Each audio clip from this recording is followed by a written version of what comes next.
તો આજે તો આપણે આવી ગયા હતા સવારમાં માંગરોળ આવ્યા હતા આપણે સ્પેશિયલ વાળ કપાવવા માટે અને આપણા વાળ બહુ મોટા થઈ ગયા હતા અને સ્કૂલ ખોલવાની હતી એટલે કરાવી નાખ્યા હતા સાવ ટૂંકા. હવે કેવા લાગતા હતા કરી દેજો કોમેન્ટ ને. આપણે આવી ગયા હતા ઘરે આવીને થઈ ગયા હતા નાઈ ધોઈને રેડી ને આપણે વાળ તો સાવ કરાવી નાખ્યા હતા ટૂંકા. પછી આપણે આવી ગયા હતા આપણી રામપ્યારીમાં આવી ને આખા અહીં બેઠા હતા મોબાઈલ જોતા હતા ને એક ભાઈ આપણો ક્યાં હતો કંઈ ખબર નહીં. પછી આપણે આવી ગયા હતા રમવા માટે.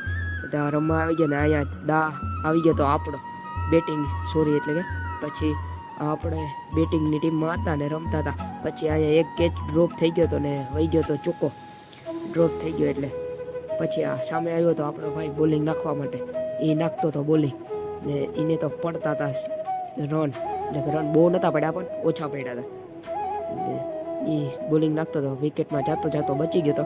પછી આજે તો આપણે આરસીબી ને ગુજરાતનો ફાઇનલ ને આપણે ફૂલ સપોર્ટ કરીએ છીએ આરસીબીને ને આપણી ટીમ આજે જીતવી જોઈએ. પણ જીતી આ બ્લોગ આવશે એટલે ત્યાં તો જીતી જાય ને આપણી આરસીબીનો ફૂલ સપોર્ટ છે, આપણે આરસીબીને જીતાડવી.